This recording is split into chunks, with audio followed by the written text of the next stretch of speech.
ladies and gentlemen. My name is Thomas Martinez. I'm with the Greater Taylor Co-Ed, and our presentation today is Emergency Preparedness 101, brought to us by Texas A&M AgriLife Extension Services, and Kyra Sucharski will be presenting this for us. Again, thank you all for joining us, and I'm going to turn it over to Kyra. Thank you. Good evening, everyone. As he said, I'm Kyra Sucharski. I am a disaster assessment and recovery specialist with Texas A&M AgriLife Extension. I kind of cover Disaster District 12. I'm housed out of Travis County, so I'm in Austin, but I cover 10 counties in the Capital Area Council of Governments.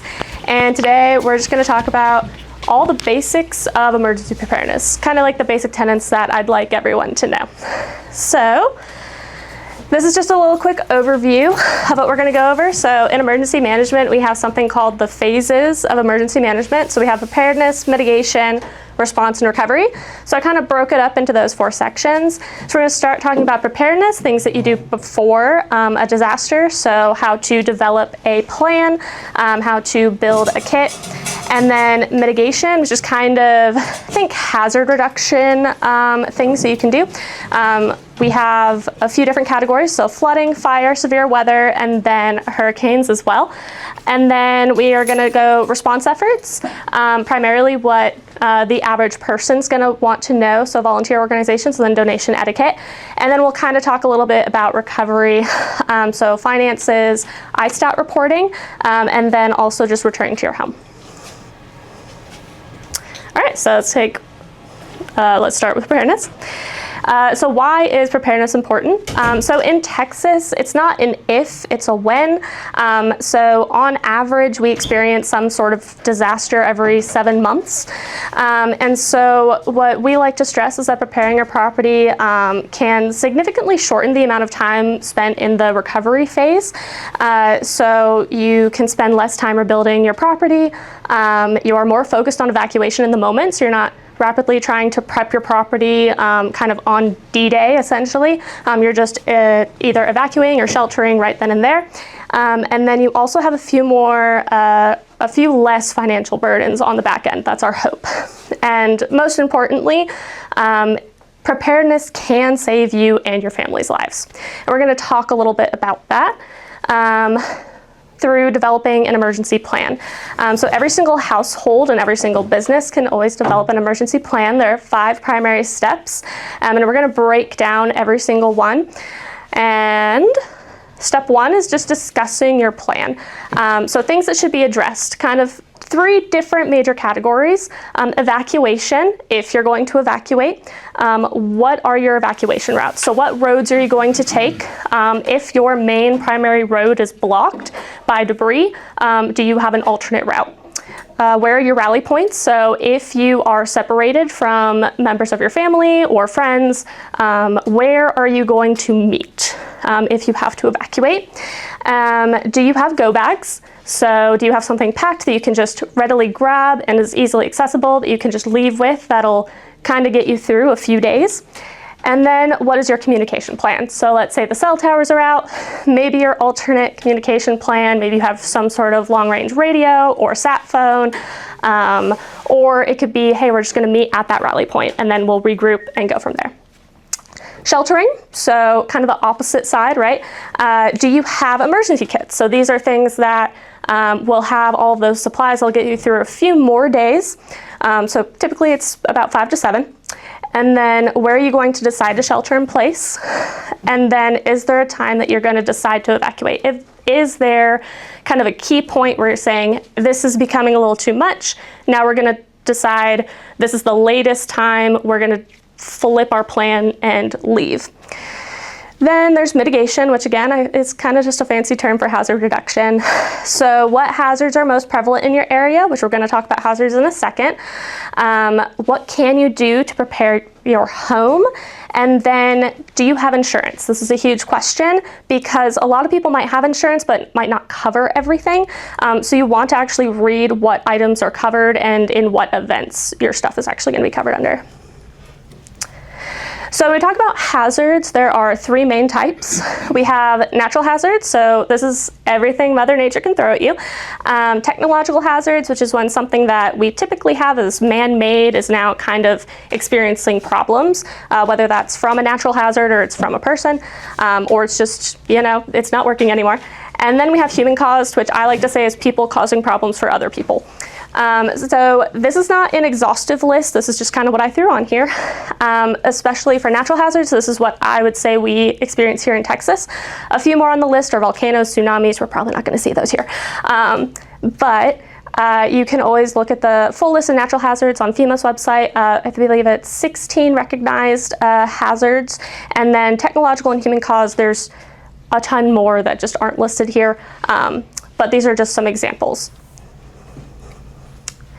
So then we go on to step 2, which is recognizing special needs of household members.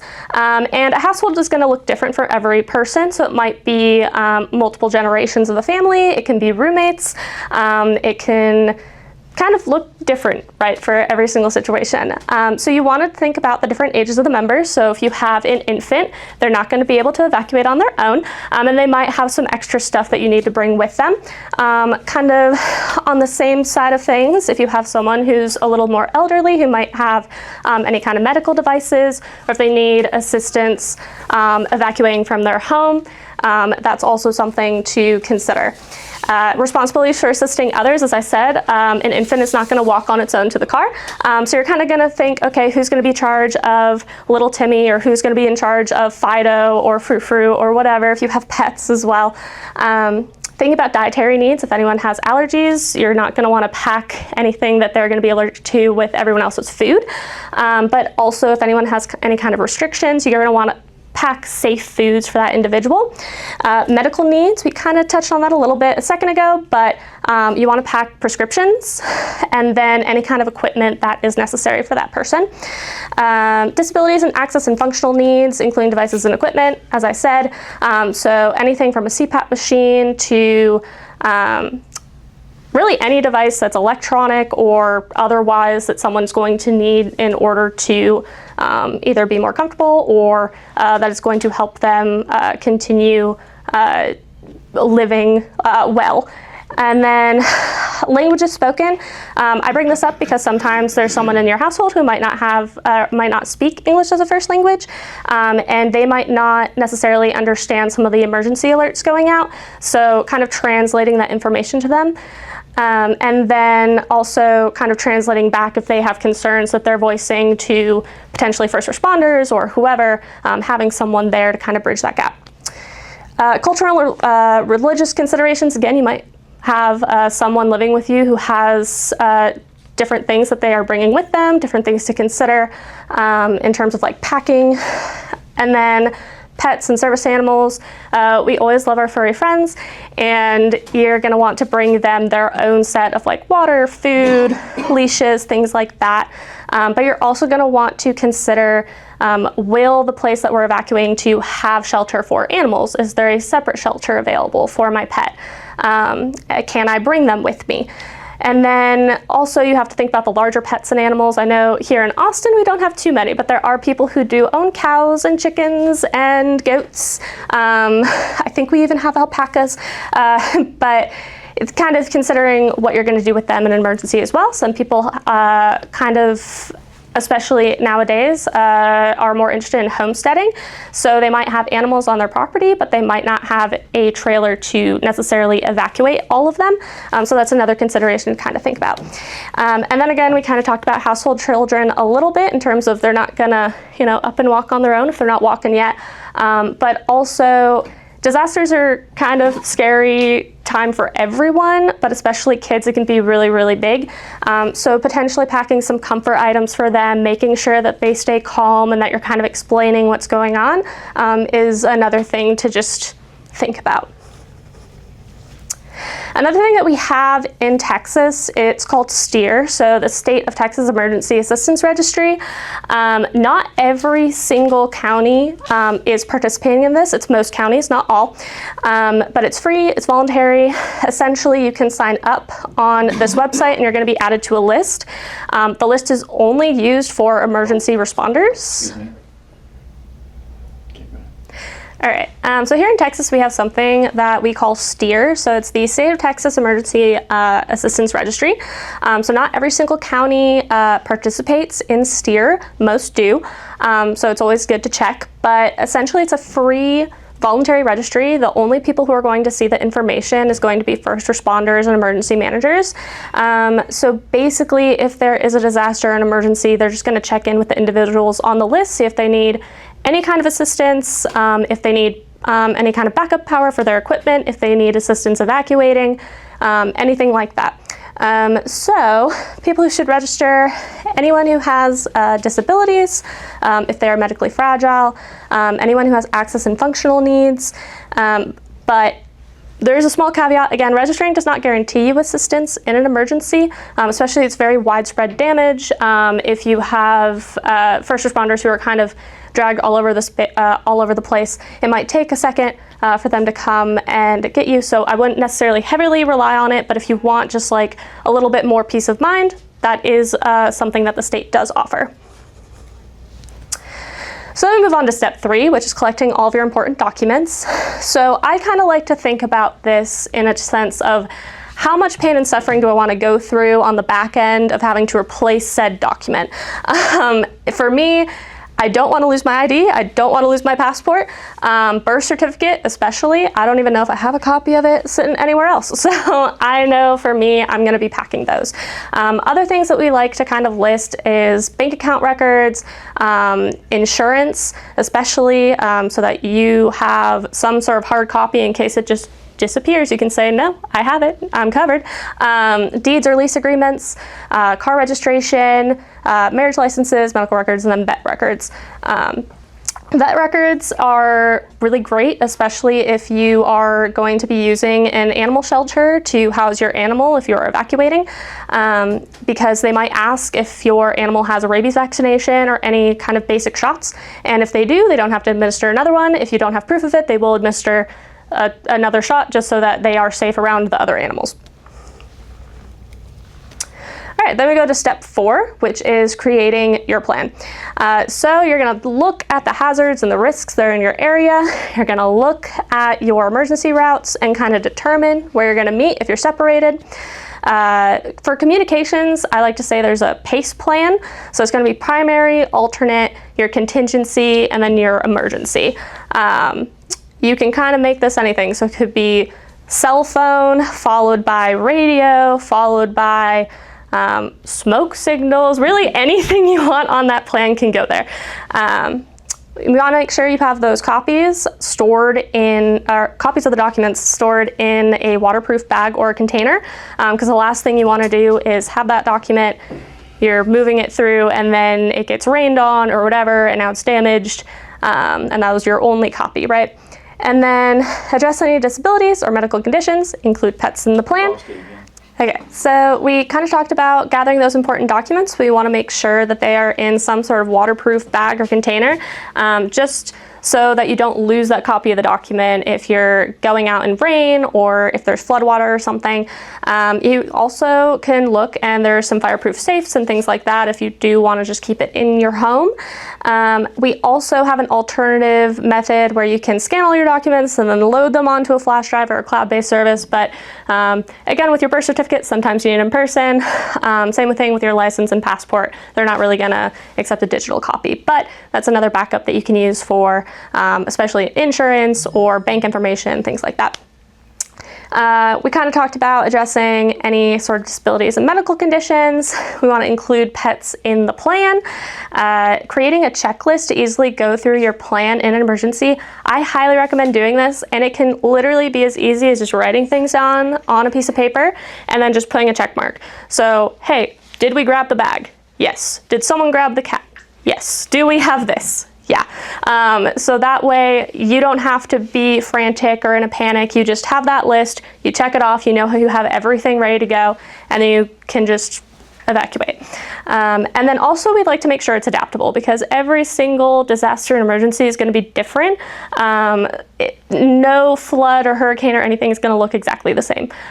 So perhaps last time there was there are so many roads that you could drive down if there was a flood or some sort of major storm. So you're like, oh, perfect, we're just going to use the same road that we did last time, and now that road is blocked. So you do have to assume that things are not going to be the same with every single emergency.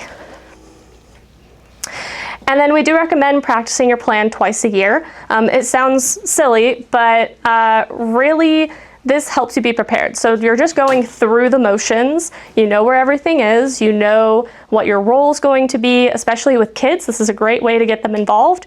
And they have a job, they know what they're doing, and they can get excited over it. We also recommend doing this kind of around your 6-month home maintenance cycle. So if you're changing out things, summer to winter, or summer to fall, I suppose, or if you're changing, your batteries out in your fire alarms or things like that, that's kind of a good way to kind of just coincide those things together. And then what to pack in your bag, right? So there are kind of two things. They're essentially very similar. You have a go bag and then you have an emergency kit. So a go bag is kind of, you might have heard the term bug out bag. It's just 72 hours worth of things that are going to sustain you. So that can be clothes, essential items, so first aid kit, medications, food, water, flashlight, your important documents, also cash. So if the power goes out for you, it probably went out for everyone else. So businesses are not going to be able to take your credit card. A lot of people don't cash checks anymore, so having cash on hand is fantastic. And then you have your emergency kit. So this is a little bit bigger, more robust. Typically you're going to use that if you're sheltering in place, so it's about 3 to 7 days worth of food and water, a few more changes of clothes, and then some things to consider adding. You can add duct tape, tarps, blankets and sleeping bags, more toiletries in case you run out, a weather radio. I recommend that in either case, honestly, and then also face masks. So the duct tape, tarps, and face masks can be used to help prepare your property, so you can cover your windows with a tarp and duct tape, and then face masks. So after, if you have to go back into an area that was flooded, floodwaters are a little icky. We don't like breathing all of that stuff in, or if there was a fire, you don't want to breathe in all of the soot or the ash, so wearing those. Okay. So for face masks, I like to kind of add those into an emergency kit because you can use them, in a fire you don't really want to breathe in all of the soot or the ash or things like that. After a flood, floodwater's a little icky, so you don't really want to breathe in all of the stuff that's just kind of been sitting there. So it's just kind of nice to reduce the likelihood of you kind of getting sick or inhaling particles that you really shouldn't be. And this is kind of just breaking out all the stuff that you can put in there. So food and water. We like shelf-stable foods, so things that are not going to expire very quickly. You still have to check if they are expired, so again, please check at least on an annual basis. So canned goods are fantastic. You've got beans, you can do ravioli, you can do soup. Spam, great. Pet food, fantastic. So you don't have to worry about kibble spoiling. Dehydrated meals, so that's something that I use when I'm on deployment. So essentially just add water, preferably hot water. You can make do with room temp or tepid, but basically it'll rehydrate and it's just a full meal. All you need is water. And then snacks, so you can do crackers, nuts, jerky, granola. Oats and pasta, if you're going to be cooking, those are really good because they're very filling, and you can get some jarred pasta sauce as well. Infant formula, and then other things just to make your life a little bit better. You can get instant coffee, some seasoning, some oil, so you don't really hate your food. We always like to say you want to pack what you're going to eat, because if all you have is beans, then you're eating beans for however many days. Eventually, you're not going to want to eat beans anymore. And then also, if your kids don't like beans, your kids are not going to eat. Then you have water. So we recommend 1 gallon per person per day. That's not just for drinking, it's also for hygiene. For small animals, it's 1 ounce per pound of body weight per day. So you can kind of do the math there. And then bottled water is great because it's easily portable. I recommend bottled water. You can do the jugs. However, If you have a toddler and they're trying to drink straight from one of those huge gallon jugs, it's probably not going to go well. It's going to go everywhere, and then you'll have less water and a very wet toddler. So I recommend just doing easy, portable, small bottles of water. Your mess kit, so if you are going to be cooking, what do you actually need? Number one, can opener. If you have cans, you need to open them. Forks, knives, and spoons, unless you want to eat with your hands. Camping stove can be a few different options. You have propane, you have wood, and then you can also just go old school with matches and a lighter. Having something to eat the food on if you don't want to eat out of the can, so plates, bowls, cups, etc. And then also your cleaning supplies, so what are you going to do with all your trash? Just a little bit of, like a few trash bags, some dish soap, sponge and dish towels are great. Then we move on to communications and travel. So we have your electronics. Almost everyone has a cell phone now. You're gonna bring it with you, but you wanna make sure that it's not gonna die, so you want a charger. A power bank's great, I love them. You can either have one that's, you just charge it ahead of time and then you take it with you. They do make solar ones now. My coworkers use them. Portable generator, I have an electric one in my apartment.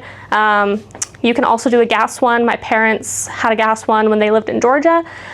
Very important to note, if you have a gas one, you can't use it inside because then you're gonna kind of breathe in that carbon monoxide. So you can either do electric if you can't put it outside, or you can do gas if you have somewhere to put it. I do not have somewhere to put it, so I have electric. And then a radio, you can do battery or hand crank, or you can get a NOAA weather radio, which again, battery or hand crank. NOAA weather radios are great because you want to kind of know where that storm is moving, if there's any information on the disaster at hand. They're gonna put out pertinent information that you might want to hear. So recommend getting that, especially if you don't have cell service, you at least kind of have some situational awareness of what's going on. Then we have safety, so first aid kit. You can consider doing a first aid first aid kit as well, but you can kind of make a regular one work for your pet. Medications, again, prescription and also over the counter, so if you want Advil, Tylenol, if you have allergies, might want to take some allergy medication with you. Talked about equipment. Flashlights and headlamps are fantastic. Headlamps especially because you don't need to use your hands. An emergency whistle, so if for whatever reason you get separated, you can't see, you can use that to kind of communicate. But also, if you are trapped somewhere under debris and people are searching for you, you're gonna get very tired yelling. So an emergency whistle is fantastic because that's gonna be louder than you at that point. And then we have the dust mask, which I kind of mentioned, a wrench or pliers for your utilities, plastic chain and duct tape, flares, especially if you're gonna go hiking or if you're going to be in your car. We recommend having some sort of like roadside flares so that people can see you. And then fire extinguisher, and then local maps. So if your maps go down, maybe you don't know the area super well, then you have it on hand. And then we have security, so documents, alternative forms of payment, mentioned the cash versus credit card. And then for pets, along with the vaccination records, we recommend having photos, because if you do take them to a shelter, they're gonna, typically they should take photos, but they might not. And regardless, you want to say, that is my animal, here is proof that that animal is mine. You know, they're sitting on my lap, they're in my yard, they match the description. Unfortunately, there are people who will go and try to take a pet after a disaster from a shelter that is not theirs. So it's great to have that backup option. Legal documents as well, saying, you know, hey, I own this dog or I own this cat. Not everyone's gonna have that, especially if you adopt. And then microchip information is very important, so that they match it when you get them back. And my personal items, so anything hygiene related. So toothbrush, toothpaste, hand sanitizer, especially if there's no running water, how are you gonna wash your hands? Hand sanitizer is kind of the next best option. Shampoo and conditioner, wet wipes. I like dry shampoo just in case. Cleaning supplies, baby supplies, so diapers, wipes, diaper rash cream as well. Clothing, you're gonna want to have stuff that is weather appropriate. So again, kind of change out your stuff probably every 6 months or so. Maybe you can get away with 8 months until you get to the winter, in Texas since it's kind of short here, and then you kind of put your warm clothes back in, but you don't want flip-flops if it's 30 degrees outside.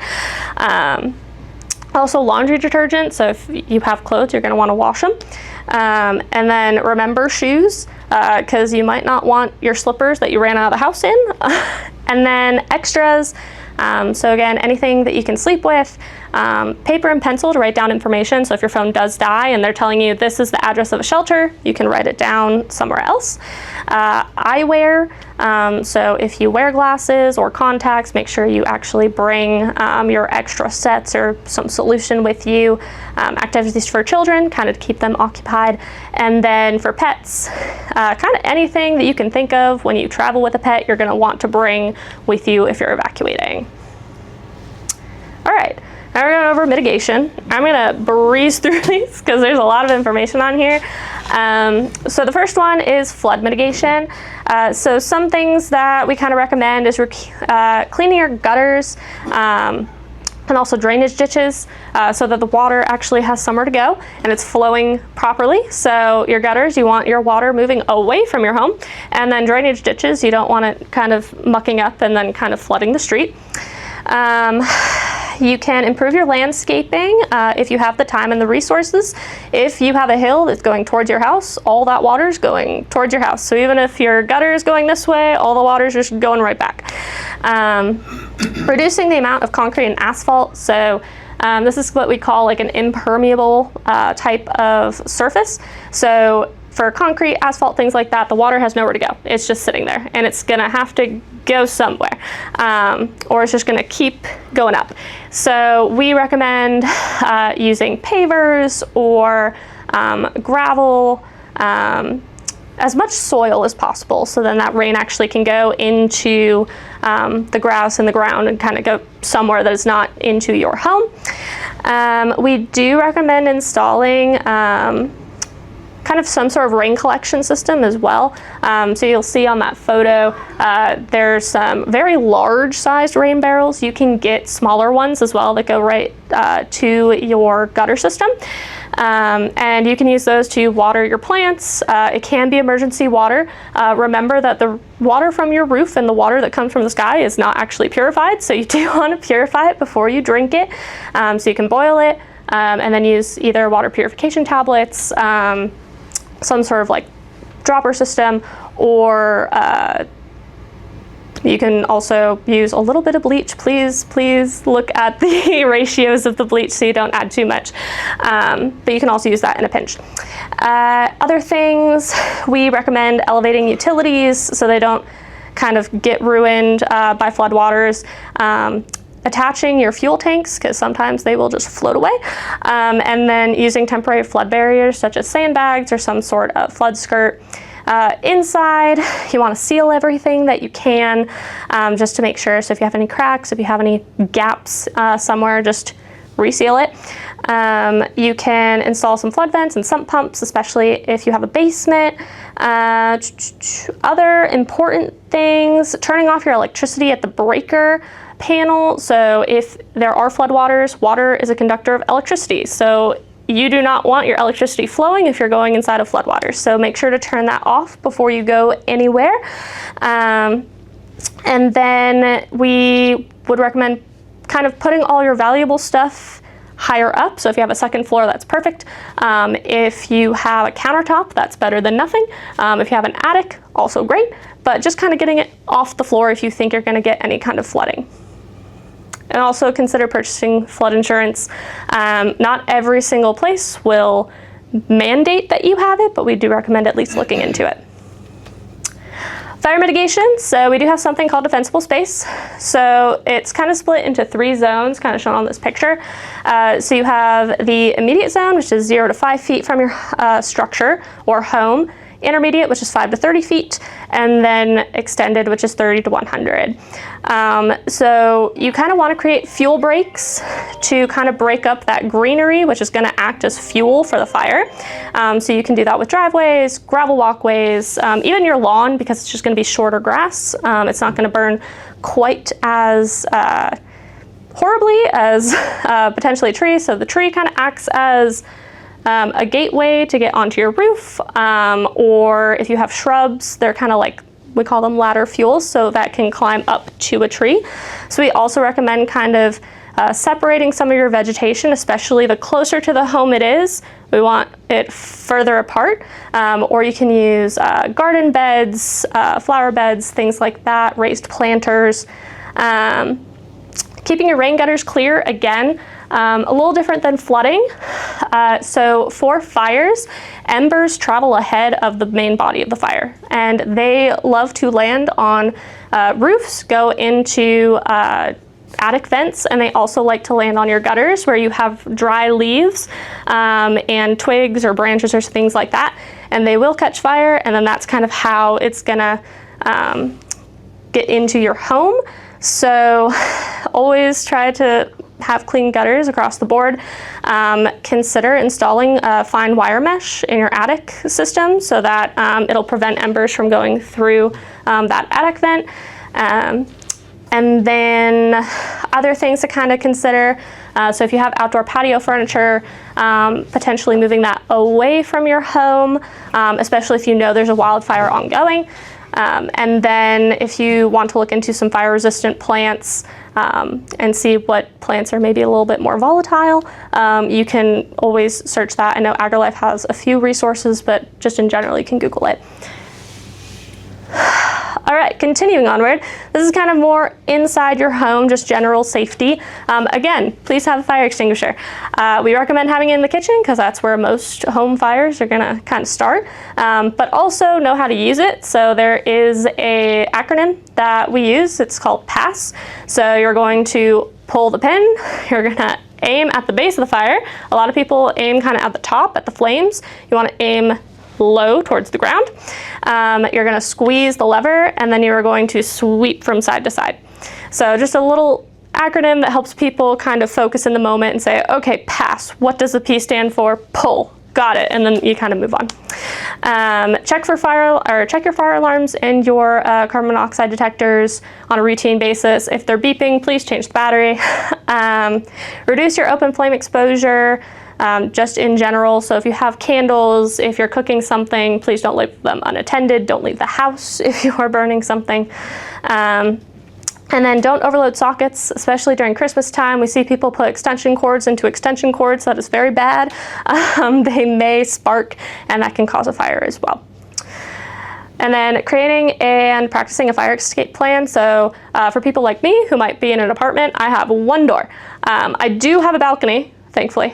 So I've already considered if my kitchen's on fire and it's right next to my front door, I'm going out my balcony and we're just gonna hope for the best. But if you have a back door, that's always a great exit strategy. But basically just consider other means of exiting your home, whether that's through a ground floor window, a balcony, what have you. Then we have severe weather, so we have a few different categories. Starting with extreme heat, it's Texas, it gets really hot. The first thing is people don't really realize fans don't properly cool you off. It feels cooler, but they don't actually lower the temperature at all. So it's important to kind of have some sort of air conditioning, whether you have to go to like a cooling center. Those are typically going to be located at a library or rec center, or you can get some sort of window unit or some other type of air conditioner. It's also important because if you're relying on fans and then your power goes off, now you don't have a fan, so then you're just kind of sitting there without any kind of airflow whatsoever. Let's see. So weather stripping, very important. So if that's degrading, if you can see light through your door, you definitely want to change the weather stripping because that heat or that air is just going to kind of move through. And then again, consider purchasing a generator. This is just if the grid goes down and you have things that you want to power, you have that generator as a backup, whether that is an air conditioner, your fridge or freezer that might keep food, kind of just anything and everything. And then also just proper clothing and sun protection, wear sunscreen. There's also UV rated clothing that you can put on, and then using, UV umbrellas or anything to kind of just keep you a little bit more shaded. Then we go into winter weather, so completely flip side of things. So now you're looking at an emergency heat source, and we also want to make sure that we have fuel for that heat source. So whether that's maybe you have a grill out back, maybe you have a fire pit, maybe you have a fireplace inside, that's great. Hopefully it's wood burning if you lose power, but even in a pinch, something that I learned is you can make a little kind of heater slash kind of like a cooking element. If you take like a terracotta pot for like plants and stuff, kind of flip it upside down over top of something that is not going to burn. Have a little bit of airflow in at the bottom, and then you kind of have some sort of material in the center, light that on fire, and it will kind of act as like that little heater. So even if you don't have power, if you don't have a lot, terracotta pots, terracotta planters are fairly cheap at Home Depot, Lowe's, things like that. So you can get one of those and just have it on hand. Insulation is very important. If you can't cut into your wall fast enough to kind of fix the insulation already there, you can also kind of use towels, blankets, what have you, kind of against your windows. Blackout curtains actually do fairly well. They're not perfect, but they're better than nothing. And then having a snow shovel. I know it's in Texas. We don't get a ton of snow here specifically, but some places are not going to plow your snow. My apartment complex does not plow my snow, so I have to dig out my car. Also having a snow brush and sort of an ice scraper, perfect to have. This is for your safety and someone else's, because if you don't scrape that snow off the top of your vehicle, that now becomes a flying projectile for the person behind you. And we go 80 here, and that's terrifying. So make sure to brush all of that off your car before you start driving. I also recommend in the winter, I usually keep a sleeping bag in my car. So if for whatever reason the road is no longer serviceable and you kind of are stuck there, having a sleeping bag, having maybe some extra food, roadside flares are great so people can actually see you. That is perfect just to get you through the few hours that you might have to wait. Thunderstorms and tornadoes. So for thunderstorms, tie down anything you don't want flying away and becoming another flying projectile. Trim any kind of branches that are overhanging your home so they're not gonna kind of go through your roof. And then keeping all of your gutters clean. Again, rain has to go somewhere. For tornadoes, you really just want a shelter in place. It's kind of its own little beast. So you're gonna want either a room that is built to withstand high winds, a storm shelter, ideally, or just find a small room with no windows on the lowest level of a sturdy building. And then you can also have protective coverings, so you can use a mattress to kind of go against a window to prevent glass flying at you or any kind of like debris, and kind of same concept, you can kind of put things over top of you as well in that room. Hurricanes, we're a little bit further inland here in Williamson County and Austin, but we might get those tropical storms. A lot of these are gonna be kind of building projects, construction projects, but kind of just looking at ways to reinforce your home, kind of trying to reduce the damage. But most of the time you're just gonna be evacuating, and then you're gonna have to look at rebuilding, and in that point, you're gonna look at some of these projects that you can use to kind of strengthen your home. Also very important, look at your insurance policy to see if it covers everything that kind of comes with a hurricane, not a tornado. All right, so now we're gonna go into the response. So volunteer organizations. Why join a volunteer organization? So it builds stronger communities, and it builds greater amount of resilience after a disaster. So kind of the ability for a community to bounce back and return to some sort of normal. It creates connections to you and others connections to others around you. It helps to prepare yourself and your family with the knowledge that you gain, that you learn, and then it helps create positivity, and it's also just fun. You get to hang out with people and do some good for your community. A few different things that we have. So you can find your local CERT program. So that's your Community Emergency Response Team. And then you have your Red Cross. 90% of the Red Cross, fun fact, is volunteers. So if you see a Red Cross member, they are volunteering their time to go in after a disaster. And then we have Habitat for Humanity. So if you want to build a home, you can find a local organization there. Team Rubicon, so they're called Gray Shirts. They also will go in and kind of just provide any assistance that they can.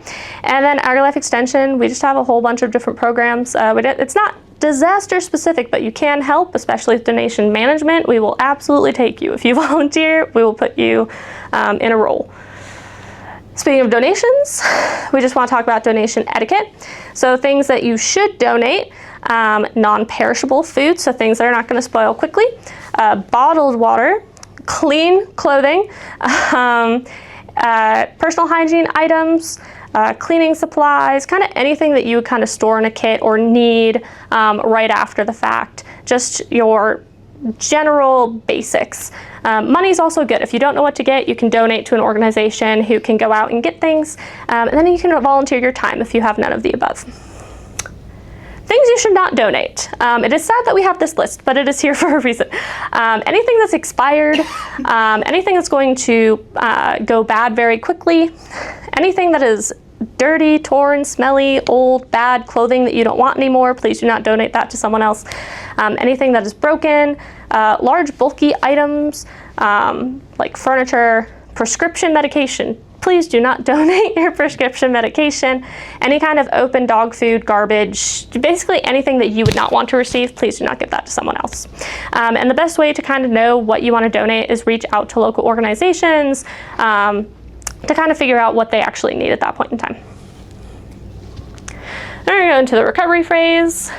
So first we have financial assistance. I did check all these programs are still available as of today. So there's FEMA's IHP, which is the Individuals and Household Program.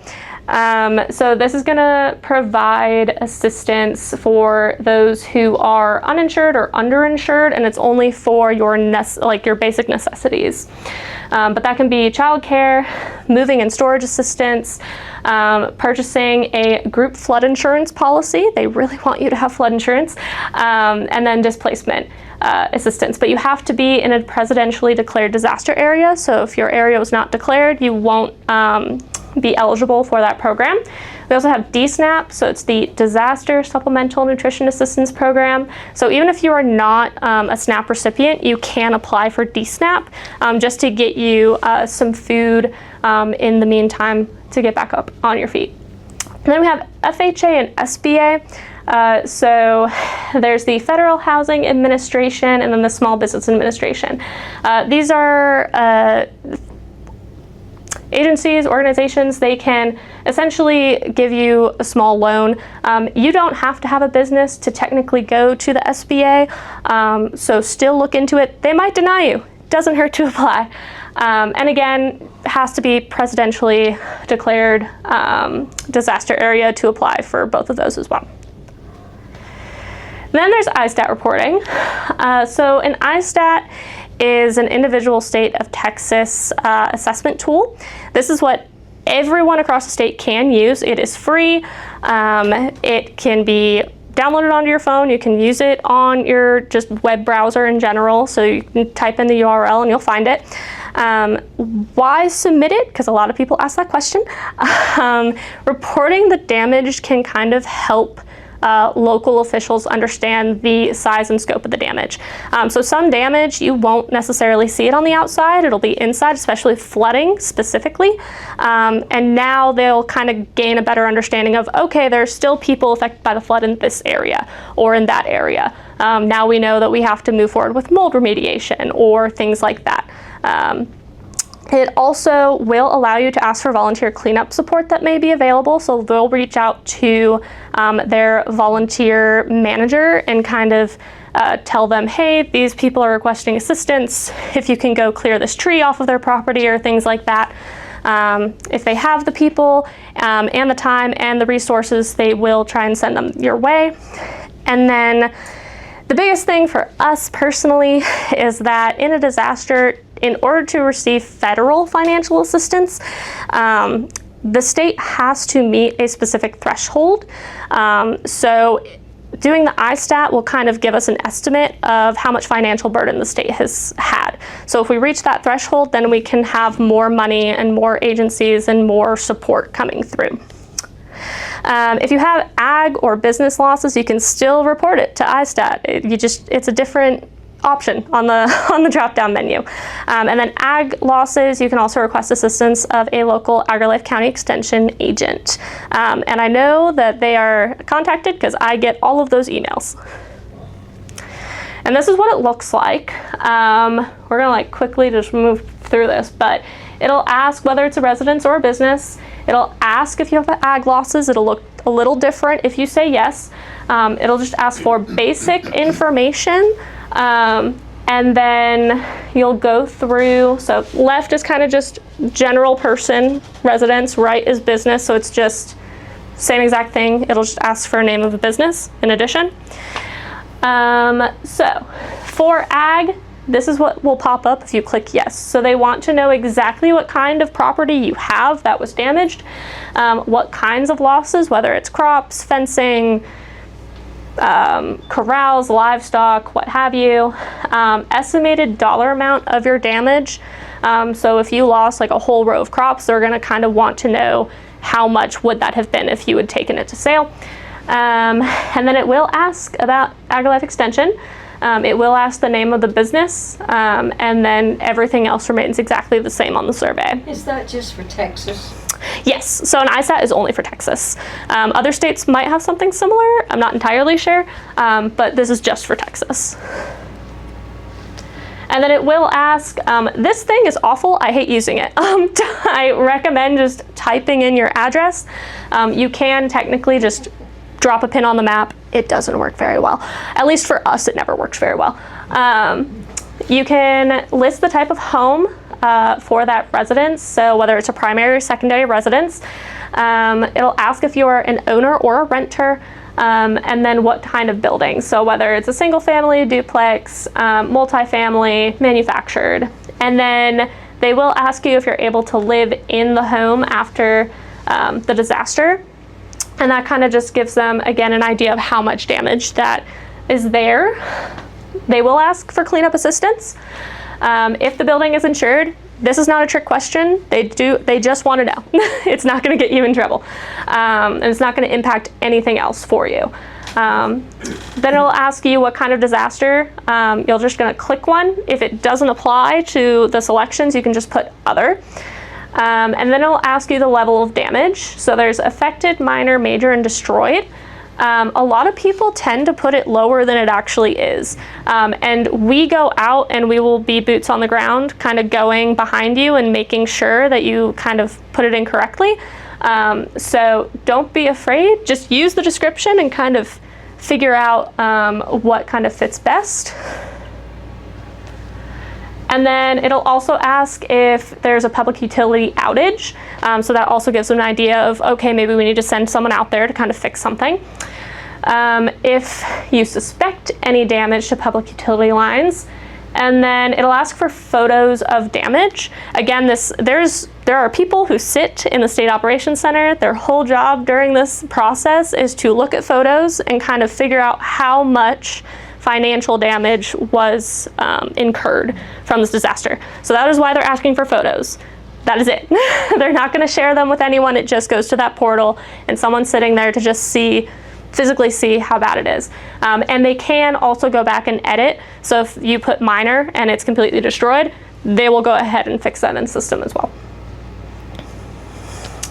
So we're just going to talk about kind of returning to your home.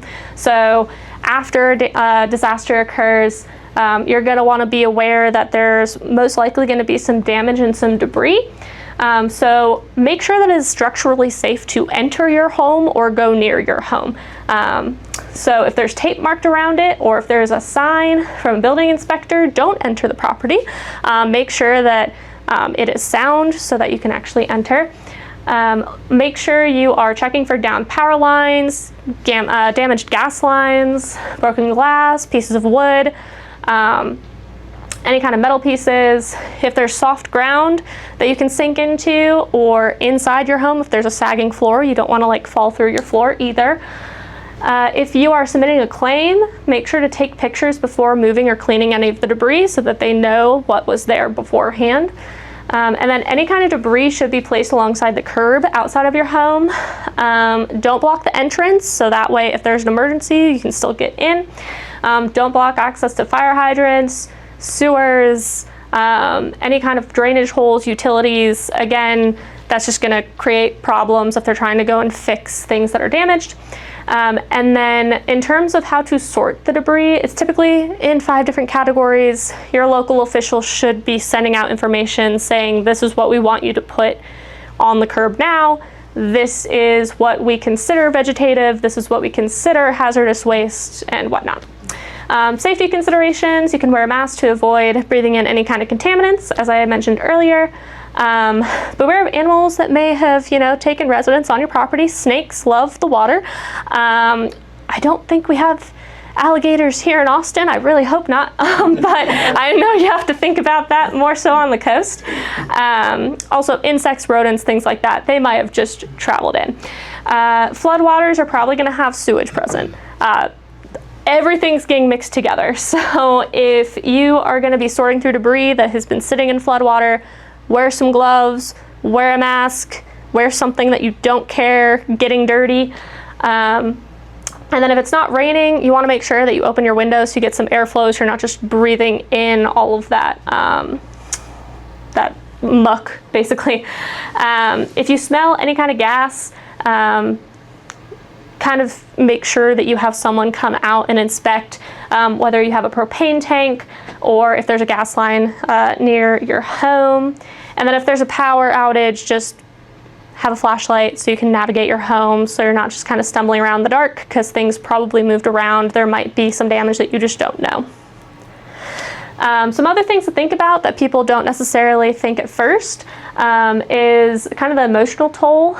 So some things that are sentimental to you, whether it's photo albums, maybe it was your favorite stuffed animal, things like that, they may not have made it through. They might be heavily damaged. There's still memories attached to your home. So height markings, drawings on the wall, renovations that you did, if you flipped your property, things like that. And then also for any kind of trauma that's associated with a disaster, really truly want you to consider grief counseling or talking to anyone about what happened.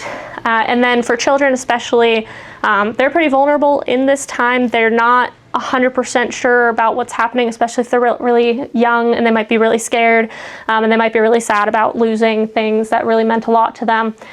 And then kind of just in general coming to terms with having to leave your home if you are evacuating.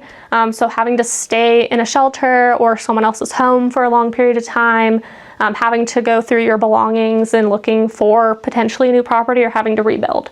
So there are a lot of heavy things and a lot of heavy feelings that come with kind of returning to your property. And so there are a list of mental health resources. So we have Texans Recovering Together. So this is crisis counseling, disaster behavioral health services. So this is specifically for people going through a disaster. And it's kind of a partnership between Texas Health and Human Services and then local providers. It is free crisis counseling, so you don't have to pay for it. And then they can refer you to other recovery resources as well. And it is grant funded through FEMA. Then we have SAMHSA, Disaster Distress Helpline. So there is a toll-free helpline, or you can text the number as well. There's a suicide crisis lifeline, a veterans crisis lifeline, and then 211 Texas, which kind of got cut off a little bit. But essentially 211 Texas can offer resources to help you with basic needs. So food, housing, childcare, emergency services, and then they can also connect you to crisis counseling and also substance abuse treatment. And then this is just a short little resources page. So if you have questions about like, what do I put in a kit, things like that. Free resources. So ready.gov is fantastic. They have a whole bunch of information on disasters and emergencies, how to make a plan. FEMA.gov if you need any questions for assistance. They kind of have all of that. And then they also have just some basic information on activities to reduce risk for your home, so all those mitigation strategies that we talked about. Redcross.org, you can request, you can go to Get Help, and then there's Disaster Relief and Recovery Services, and then also they will talk about how to prepare for emergencies. So 3 different agencies all have preparedness information. TDM also, so Texas Division of Emergency Management, they have a disaster portal. That's where you're kind of find the ISTAT reporting.